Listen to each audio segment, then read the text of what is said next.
Let's mic पैसा।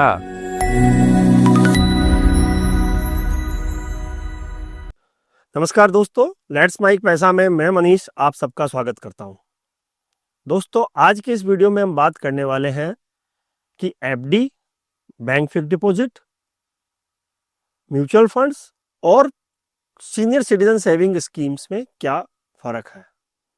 आज के इस वीडियो में हम इन तीनों को डिटेल से समझेंगे कि इन तीनों में निवेश करने के क्या क्या रिस्क है, क्या क्या पैरामीटर्स हैं और किन लोगों को किस में निवेश करना चाहिए, उन सब के बारे में हम इस वीडियो में जानेंगे। साथ ही साथ हम इस वीडियो में ये भी जानेंगे कि आपको किस में कितनी सुरक्षा मिलती है, किस में कितनी रिस्क है, किस में कितनी लिक्विडिटी है और साथ ही साथ इन तीनों में कौन सबसे ज़्यादा सेफ है, इन सब के बारे में हम इस वीडियो में जानने वाले हैं। तो चलिए दोस्तों, शुरू करते हैं आज का हमारा ये topic, FD versus mutual fund versus senior citizen savings scheme. तो सबसे पहले तो हम एक एक करके समझते हैं कि एफडीज क्या होती है, म्यूचुअल फंड क्या होता है और सीनियर सिटीजन सेविंग स्कीम्स क्या होती है। सबसे पहले हम दोस्तों बात करते हैं एफडी की। एफडी मतलब फिक्स्ड डिपॉजिट। आप किसी भी बैंक में या किसी भी पोस्ट ऑफिस में जाके एक निश्चित सीमा के लिए, निश्चित समय अवधि के लिए आप एक बैंक में डिपॉजिट करके आ सकते हो अपना पैसा। एक मुश्त राशि आप अपने बैंक में जाके या पोस्ट ऑफिस में जाके निवेश कर सकते हो। एफडी की एक समय सीमा होती है, 6 महीना, एक साल, 2 साल, 3 साल, 5 साल या 10 साल। जितने समय के लिए आपको अपना पैसा निवेश करना है उतने समय के लिए जाके आप बैंक में जाइए और बैंक में या पोस्ट ऑफिस में जाके अपनी एफडी करके आ सकते हो। कुछ बैंक प्री निर्धारित समय निकाल के रखते हैं कि 276 दिन, 365 दिन, 390 दिन, 420 दिन, 427 दिन, इस तरीके से, या 1 महीना 8 दिन, इस तरह से बैंक की एफडीज की टाइम पीरियड होता है, मैच्योरिटी पीरियड होता है। तो आपका जो भी समय निर्धारित किया हुआ है, जिस भी समय में आपको पैसा डालना है, उस समय के अनुसार आप जाके बैंक में एफडी कर सकते हो। बैंक में एफडी आप करेंगे तो बैंक आपको उसके तुलना में आपको एक फिक्स रिटर्न आपको देगा। तो जैसे आपने बैंक में एफडी करी 1 साल की, तो 1 साल का बैंक का जो भी प्री निर्धारित ब्याज है वो आपको बैंक देता है मैच्योरिटी में प्रिंसिपल के साथ। अब दोस्तों हम बात करते हैं कि म्यूचुअल फंड।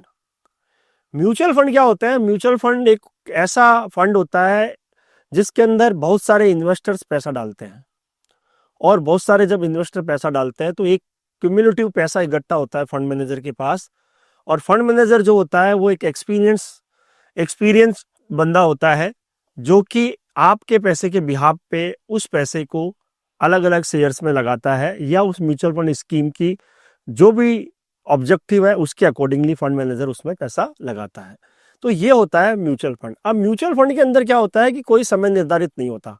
आप अपने निवेश को कितने समय के लिए भी रख सकते हो, लेकिन आपको निवेश करना है तो म्यूचुअल फंड में बहुत सारी स्कीम्स होती है। आप निवेश सलाहकार के साथ बैठ के और आपको जितने समय के लिए निवेश करना है उसके हिसाब से आपको वो स्कीम सजेस्ट कर देंगे, उसके हिसाब से आप फिर निवेश कर सकते हो। अब हम बात करते हैं सीनियर सिटीजन सेविंग स्कीम्स की। Senior citizen savings scheme post office में और कुछ बैंक्स में अवेलेबल है, जो कि जिसके अंदर सिर्फ और सिर्फ कोई सीनियर सिटीजन बंदा ही निवेश कर सकता है। सीनियर सिटीजन बनने का मतलब जिनकी उम्र 60 साल से अधिक होती है वो सीनियर सिटीजन सेविंग स्कीम में निवेश कर सकते हैं। 5 साल का इसके अंदर मैच्योरिटी होती है। 5 साल के बाद सीनियर सिटीजन को इनका पैसा वापस मिल जाता है और इसके अंदर प्री निर्धारित एक ब्याज जो है वो आपको मिलता है। वो क्वार्टरली बेसिस पे मिलता है और आपको हर क्वार्टरली आपके खाते में पैसे जमा हो जाते हैं।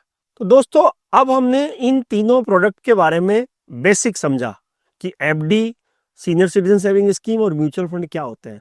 अब हम इनका अंतर जानने की कोशिश करते हैं कि इन तीनों स्कीम्स में क्या अंतर है। अब वो अंतर हम समझेंगे सेफ्टी की दृष्टि से कि कौन कितना सेफ है। दूसरा हम समझेंगे लिक्विडिटी की दृष्टि से कि हमको हमारा पैसा वापस चाहिए तो कितने समय में मिल जाता है और उसके क्या चार्जेज है या नहीं है। तीसरा हम समझेंगे रिटर्न के बेसिस पे कि किस स्कीम में कितना रिटर्न आता है। और चौथा हम समझेंगे अवेलेबिलिटी और फ्लेक्सिबिलिटी से कि कितना सुरक्षित है और किस तरीके से कितना ईजी है निवेश करना। अब दोस्तों, सबसे पहले हम बात करते हैं बैंक एफडी में सुरक्षा क्या होती है। तो दोस्तों, जैसा कि बैंक एफडी या तो कोई बैंक देता है या हम पोस्ट ऑफिस से लेते हैं। तो अगर बैंक देता है तो बैंक आपको जिस समय पीरियड के लिए आपने एफडी करवाई है उतने समय के बाद आपको मैच्योरिटी समेत आपको पैसा वापस मिल जाता है। या अगर आपने कोई ब्याज दर मंथली ब्याज की एफडी करी है या क्वार्टरली ब्याज की एफडी करी है तो आपको उस हिसाब से पैसा वापस मिल जाता है। लेकिन अगर किसी कारणवश बैंक डिफॉल्ट हो जाता है तो आपको DICGC के अंतर्गत आपको सिर्फ 5 लाख रुपए की सुरक्षा आपको एफडी के अंदर मिलती है। तो एक एग्जांपल के साथ समझते हैं कि मान लीजिए आपने 10 लाख रुपए की किसी बैंक में एफडी कराई और बैंक में आपने एफडी कराई 2 साल की, जहां पे बैंक ने आपको बोला कि 7% का ब्याज हम आपको देंगे। अगर बैंक अच्छा है, सब कुछ अच्छा है, आज तक हिंदुस्तान में कोई बैंक डिफॉल्ट नहीं हुआ है, खासकर कि कोई भी कमर्शियल बैंक डिफॉल्ट नहीं हुए हैं, तो 2 साल के बाद आपको मैच्योरिटी समेत पैसा वापस मिल जाएगा। लेकिन अगर किसी कारणवश अगर बैंक डिफॉल्ट होता है तो DICGC जो संस्था है उसके अंतर्गत आपको सिर्फ 5 लाख रुपए की बैंक गारंटी मिलती है कि आपको 5 लाख रुपए ही वापस मिलेंगे। 10 लाख रुपए जो आपने एफडी कराई है उसमें से सिर्फ आपको 5 लाख रुपए ही वापस मिलेंगे। तो अधिकांशतः समय में बैंक की एफडी सुरक्षित होती है क्योंकि इसमें बैंक की सुरक्षा होती है। कमर्शियल बैंकों को RBI की गाइडलाइन में काम करना पड़ता है, इसलिए बैंक अधिकांशतः सुरक्षित होते हैं, तो आपकी एफडी भी सुरक्षित होती है। और साथ ही साथ अगर आप पोस्ट ऑफिस में एफडी कराते हैं तो सरकार की गारंटी होती है, तो पोस्ट ऑफिस की एफडी भी पूर्णतया सुरक्षित होती है। अब हम बात करते हैं म्यूचुअल फंड की। तो दोस्तों म्यूचुअल फंड जो होते हैं उसके अंदर 2 तरीके के म्यूचुअल फंड होते हैं, डेट म्यूचुअल फंड होते हैं और इक्विटी म्यूचुअल फंड होते हैं। डेट म्यूचुअल फंड में जो निवेश होता है वो corporate bond, government of India के bond, commercial paper, certificate of deposits, call papers, इनमें होता है। और इक्विटी म्यूचुअल फंड में सारा का सारा जो इन्वेस्टमेंट होता है वो इक्विटी स्टॉक्स में होता है, तो वहां पे आपका जोखिम होता है, वहां पे आपको रिटर्न की कोई गारंटी नहीं होती है। वहां पे आपको एक टेंटेटिवली पिछले रिकॉर्ड के आधार पर यह समझाया जाता है कि इतना रिटर्न आपको मिल जाएगा, आने वाले समय में भारत की विकास दर क्या रहेगी उसके अकॉर्डिंगली आपको समझाया जाता है कि रिटर्न कितना मिलेगा। लेकिन म्यूचुअल फंड में आपको रिटर्न की कोई गारंटी नहीं होती। म्यूचुअल फंड का रिटर्न लंबे समय में अच्छे रिटर्न दे देता है, लेकिन वहां कोई गारंटी नहीं होती है। पिछले कई सालों की तुलना करते हैं तो पिछले कई सालों में इक्विटी म्यूचुअल फंड से 12 से 15% सालाना के रिटर्न आराम से आए हैं। लेकिन आने वाले समय में 12 से 15% के रिटर्न आते हैं या नहीं आते हैं, वो सिर्फ पिछले रिटर्न के आधार पर ही व्यतीत किया जा सकता है, व्यक्त किया जा सकता है। आने वाले समय में रिटर्न की ऐसे कोई गारंटी नहीं होती। आपको कहीं भी कोई भी लिखकर नहीं देगा कि आपको इतना पैसा वापस मिलेगा। इसलिए म्यूचुअल फंड में निवेश आप जब भी करें, अपनी निवेश सलाहकार से बात करके, अपनी रिस्क क्षमताओं को जानते हुए और आपके निवेश का समय कितना है उसके अनुसार म्यूचुअल फंड में आपको निवेश करना चाहिए। Debt mutual fund equity mutual fund की तुलना में कम जोखिम वाले होते हैं, क्योंकि डेट म्यूचुअल फंड में गवर्नमेंट बॉन्ड में, कॉर्पोरेट बॉन्ड में, सर्टिफिकेट ऑफ डिपॉजिट्स में, कमर्शियल पेपर्स में, इनमें पैसा निवेश होता है, तो वहां पे इक्विटी म्यूचुअल फंड की तुलना में रिस्क कम होता है। तो आप जब भी कोई म्यूचुअल फंड में आप निवेश करें तो अपने निवेश सलाहकार से बात करके निवेश। तीसरा जो हम ऑप्शन आपको बता रहे हैं वो बता रहे हैं सीनियर सिटीजन सेविंग्स स्कीम। तो सीनियर सिटीजन सेविंग स्कीम के अंदर दोस्तों सीनियर सिटीजन निवेश करते हैं और वो रिटर्न भी सब गारंटीड होता है। गवर्नमेंट उसकी हर क्वार्टरली रिटर्न की समीक्षा करती है, रेट की समीक्षा करती है। इस क्वार्टर के लिए जुलाई से लेके सितंबर 2025 का जो क्वार्टर है उसके लिए गवर्नमेंट ने सीनियर सिटीजन सेविंग स्कीम में 8.2% की रेट डिसाइड की गई है। तो 8.2% के हिसाब से हर क्वार्टरली आपको ब्याज मिलता है। तो सीनियर सिटीजन सेविंग स्कीम भी आपकी पूर्णतया सुरक्षित स्कीम है। तो अगर हम सेफ्टी के पर्पज से क्रम जमाते हैं तो सबसे ऊपर आपको मिलेगा पोस्ट ऑफिस की एफडी, उसके नीचे मिलेगी सीनियर सिटीजन सेविंग स्कीम, उसके नीचे मिलेगी बैंक एफडी और फिर उसके नीचे मिलेगी म्यूचुअल फंड स्कीम्स। इस तरह से सेफ्टी का क्रम है ऊपर से नीचे का। अब हम दूसरे पॉइंट पर चर्चा करते हैं रिटर्न की। फिर रिटर्न किस तरीके से मिलता है। तो दोस्तों सबसे पहले हम बात करते हैं बैंक एफडी की। बैंक एफडी में जनरली जो रिटर्न होते हैं वो 6 से 7% की रिटर्न एवरेज रहती है। अगर आज आप किसी बैंक में एफडी की बात करेंगे, 1 साल की एफडी की रेट आपको 6% की मिलेगी। अगर आप सीनियर सिटीजन है तो आपको आधा % ज्यादा मिल सकता है। तो बैंक के जो रिटर्न है वो गारंटीड है, लेकिन आज की डेट में किसी भी बैंक के अंदर अगर आप 1 साल की एफडी की रेट देखेंगे तो 6% की आपको मिलती है। 6 से लेके 6.5% की रेंज में आपको एफडी की रेट मिलती है किसी भी कमर्शियल बैंक के अंदर। अगर आप म्यूचुअल फंड से रिटर्न की तुलना करते हैं तो जैसा कि हमने आपको पहले भी बता दिया इसी वीडियो में कि म्यूचुअल फंड के रिटर्न लॉन्ग टर्म में 12 से 15% आ सकते हैं, लेकिन रिटर्न आ सकते हैं, वहां रिटर्न की कोई गारंटी नहीं होती है। लेकिन लॉन्गर टर्म में देखा गया है कि अगर आप लॉन्गर टर्म के लिए म्यूचुअल फंड में निवेश करते हो तो आपको रिटर्न जो है वो अच्छे ही मिलते हैं। अब हम पोस्ट ऑफिस की सीनियर सिटीजन सेविंग स्कीम की बात करते हैं तो वहां जो रिटर्न है वो फिक्स होता है। 8.2% रिटर्न इस क्वार्टर के लिए फिक्स है, उससे ज्यादा आपको नहीं मिलेगा, कम नहीं मिलेगा। लेकिन अगर सरकार आने वाले क्वार्टर में रेट की चेंज करती है तो आपको उस रेट के अनुसार आपके पैसे पे ब्याज मिलता है। अब हम तुलना करते हैं 1 लाख रुपए लगाने से कि अगर आपने 1 लाख रुपए बैंक एफडी में लगाए, 6.5% का ब्याज आपको मिलता है, तो 5 साल बाद उस बैंक की एफडी का जो रिटर्न होगा वो होगा 1,38,140 रुपए। तो वो 38,140 रुपए आपका 5 साल में ब्याज बना, वो आपका गारंटीड ब्याज बना। क्योंकि वहां पे आप जब बैंक में एफडी कराते हैं तो बैंक आपको एफडी कराने पे आपको एक पेपर देता है, एफडी का बॉन्ड देता है, जिसके अंदर डेट ऑफ इन्वेस्टमेंट मेंशन होता है और डेट ऑफ मैच्योरिटी भी मेंशन होता है, साथ ही साथ आपको रेट ऑफ रिटर्न भी मेंशन होता है। तो वहां पे आपको ये पता होता है कि आपको मैच्योरिटी पे कितना अमाउंट वापस मिलेगा। लेकिन म्यूचुअल फंड में ऐसा नहीं होता। म्यूचुअल फंड में आपको सिर्फ और सिर्फ एक अजम्पशन रहता है, अपने को ये रहता है कि इतने सालों के बाद इतना रिटर्न तो आपको मिल सकता है। पिछला डेटा ये बताता है कि म्यूचुअल फंड में इतने रिटर्न मिले हुए हैं। अब म्यूचुअल फंड की भी रेट की तुलना करते हैं कि मान लीजिए आपने 1 लाख रुपए किसी म्यूचुअल फंड में लगाए 5 साल के लिए और 12% का अगर रिटर्न आपको आता है तो 1 लाख रुपए के 1,76,230 रुपए हो जाएंगे 5 साल के बाद। तो दोस्तों 5 साल में आपको म्यूचुअल फंड से मिले 76,230 रुपए। ये म्यूचुअल फंड में 12% के रिटर्न से कैलकुलेशन हमने करी है आपको समझाने के उद्देश्य से। Senior citizen saving scheme, senior citizen saving scheme में अगर आप 1 लाख रुपए निवेश करते हैं तो 1 लाख रुपए 8.2% जो इस क्वार्टर की ब्याज दर है उससे हम अगर तुलना करते हैं तो 5 साल के बाद आपको 41,000 रुपए ब्याज के रूप में मिलेंगे और 1 लाख रुपए आपका मूलधन रहेगा। तो 1,41,000 रुपए आपको टोटल मिलते हैं 5 साल के बाद। क्योंकि सीनियर सिटीजन सेविंग स्कीम में क्वार्टरली आपको ब्याज मिलता है तो 41,000 रुपए पूरे 5 साल में मिलेंगे, तो हर 3 महीने में आपको 2,050 रुपए आपको हर 3 महीने में मिलेंगे 1 लाख रुपए पे। तो ये सीनियर सिटीजन सेविंग स्कीम में हमने आपको एक एग्जांपल से समझाया कि 1 लाख रुपए की वैल्यू क्या हो सकती है।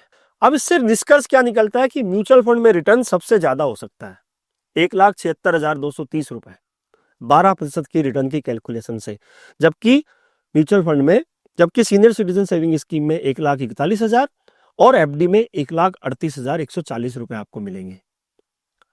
लेकिन म्यूचुअल फंड का निवेश जो है वो मार्केट बेस्ड है और सीनियर सिटीजन सेविंग स्कीम और पोस्ट ऑफिस का जो रिटर्न और बैंक एफडी का जो रिटर्न है वो आपका गारंटीड है। अब तीसरा पॉइंट हम दोस्तों डिस्कशन करते हैं लचीलेपन की। लचीलेपन का मतलब कि आप अपने पैसे को कितनी सुविधाजनक रूप से निकाल सकते हैं। तो दोस्तों एफडी में लचीलापन थोड़ा सा कम है। आप अगर जितने समय की आपने एफडी कराई अगर उसके पहले आप निकालना चाहेंगे तो आपके ब्याज की कटौती होती है, पेनल्टी चार्ज होती है। तो मान लीजिए कि आपने 2 लाख रुपए की 2 साल की एफडी करवा ली 6% की रेट को रिटर्न हिसाब से, और अगर आपको 2 साल के पहले पैसे की जरूरत पड़ गई तो आप अगर एफडी को बीच में ब्रेक कराने जाएंगे तो मान लीजिए आज आपने 2 साल की एफडी कराई 6% की रेट से 2 लाख रुपए की एफडी कराई और आपको 6 महीने बाद ही पैसे की जरूरत पड़ गई, तो आप जब बैंक के पास जाएंगे तो बैंक आपको जब आपने निवेश किया था उस दिन जो 6 महीने की एफडी की रेट थी वो कैलकुलेट करके उसमें फिर पेनल्टी काट के फिर आपको पैसा लौटाता है। तो एफडी के अंदर लचीलापन थोड़ा सा कम होता है। आप जब पैसा निकालते हैं तो आपको पेनल्टी चार्ज होती है। अब हम बात करते हैं कि म्यूचुअल फंड में लचीलापन कितना है। म्यूचुअल फंड में भी आप अपना पैसा कभी भी निकाल सकते हैं, लेकिन म्यूचुअल फंड में अधिकांश स्कीम के अंदर 1 साल का एग्जिट लोड होता है। इक्विटी म्यूचुअल फंड में, डेट म्यूचुअल फंड में कोई एग्जिट लोड नहीं होता। कुछ स्कीम ऐसी होती है जिनमें कभी भी आप पैसा निकाल सकते हो। तो अगर लचीलेपन से तुलना करते हैं तो म्यूचुअल फंड के अंदर लचीलापन थोड़ा सा ज्यादा है और बैंक एफडी में लचीलापन थोड़ा सा कम है। मान लीजिए आपने बैंक एफडी की तुलना में डेट म्यूचुअल फंड में पैसा लगाया और आपको 6 महीने बाद ही पैसे की जरूरत पड़ गई, तो कुछ स्कीम ऐसी होती है जहां पे आपको कोई एग्जिट लोड नहीं लगता, कोई ब्याज की कटौती नहीं होती। तो अगर उससे तुलना करते हैं तो बैंक एफडी में लचीलापन कम है और डेट म्यूचुअल फंड में ज्यादा है। अगर आपने किसी इक्विटी म्यूचुअल फंड में पैसा लगाया तो इक्विटी म्यूचुअल फंड भी अधिकांशतः म्यूचुअल फंड 1 साल के बाद आपके कोई चार्जेस नहीं काटते। तो अगर आप मान लीजिए कि 2 साल के लिए आपने किसी इक्विटी म्यूचुअल फंड में पैसा लगाया और 1 साल बाद आपको जरूरत पड़ने वाली है, तो आप अगर पैसा निकालने जाएंगे तो आपको पैसा मिल जाएगा बिना किसी कटौती के। हाँ, रिटर्न जो होगा वो मार्केट अकॉर्डिंगली, जो भी आपके फंड की वैल्यू होगी उसके अकॉर्डिंगली आपको रिटर्न मिल जाएगा। और इसके साथ हम बात करते हैं सीनियर सिटीजन सेविंग स्कीम में कितना लचीलापन है। तो दोस्तों, सीनियर सिटीजन सेविंग स्कीम में भी अगर आप पैसा निकालने जाते हैं, 5 साल की मेच्योरिटी होती है। अगर आप 1 साल के बाद पैसा निकालते हैं, तो आपके 1 साल से 2 साल के बीच में अगर आप पैसा निकालते हैं तो 1.5% की पेनल्टी कटती है, और 2 साल के बाद से लेके 5 साल की मेच्योरिटी तक पहले आप कभी भी पैसा निकालते हैं तो 1% की पेनल्टी करती है। तो दोस्तों, ये हमने आपको समझाया कि तीनों स्कीम में पैसा निकालने का लचीलापन कितना है। अगर हम ऊपर से लेकर नीचे का क्रम निकालते हैं तो सबसे ज्यादा लचीलापन है म्यूचुअल फंड स्कीम में, उसके बाद है बैंक एफडी में, और उसके बाद है पोस्ट ऑफिस या बैंक की सीनियर सिटीजन सेविंग स्कीम। दोस्तों, अब हम बात करते हैं कि सूटेबिलिटी है, कौन सी स्कीम किसके लिए बेहतर है, कौन सा निवेश विकल्प किसके लिए बेहतर है।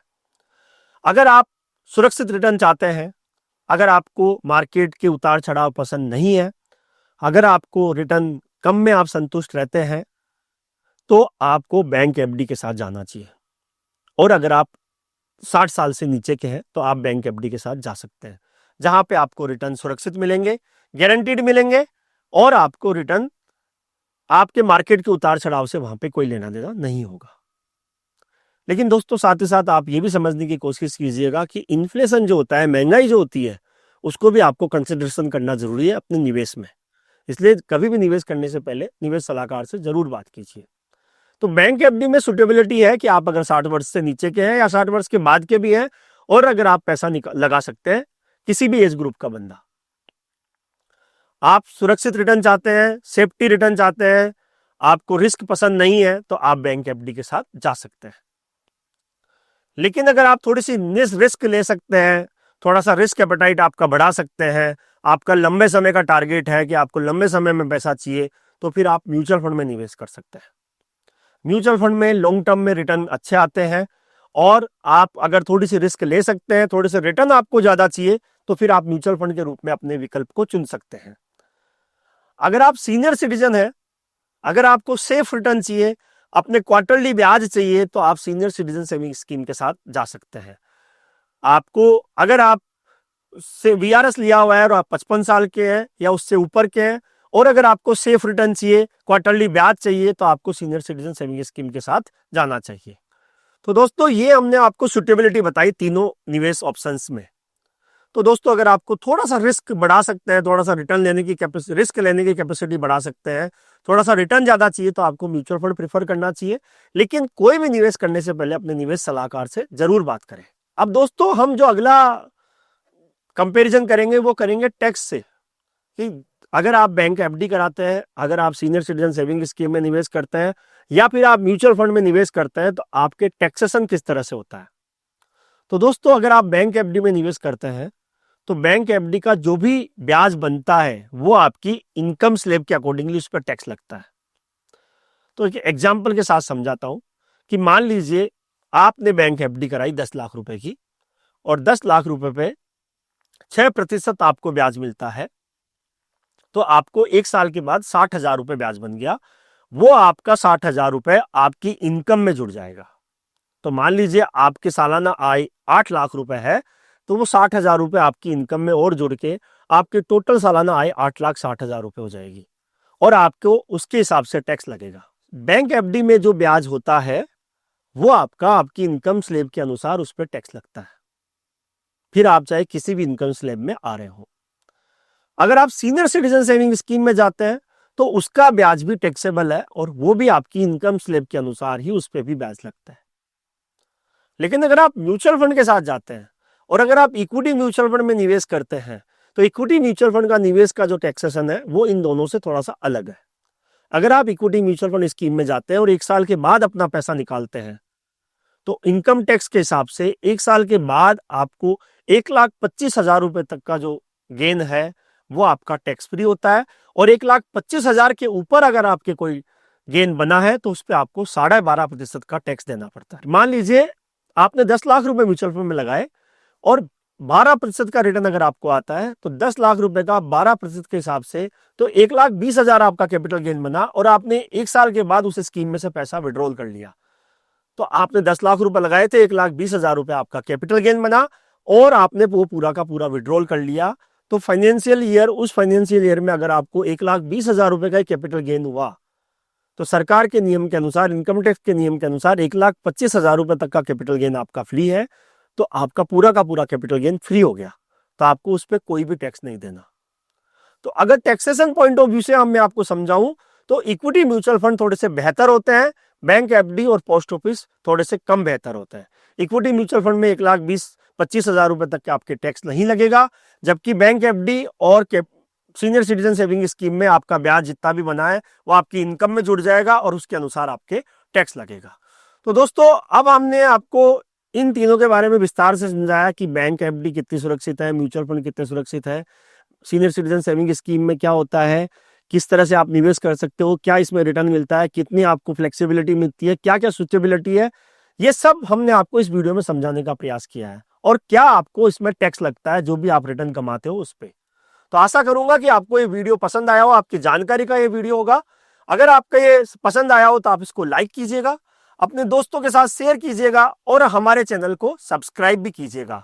आपको कोई सवाल हो तो आप कमेंट करके हमसे पूछ सकते हैं। धन्यवाद।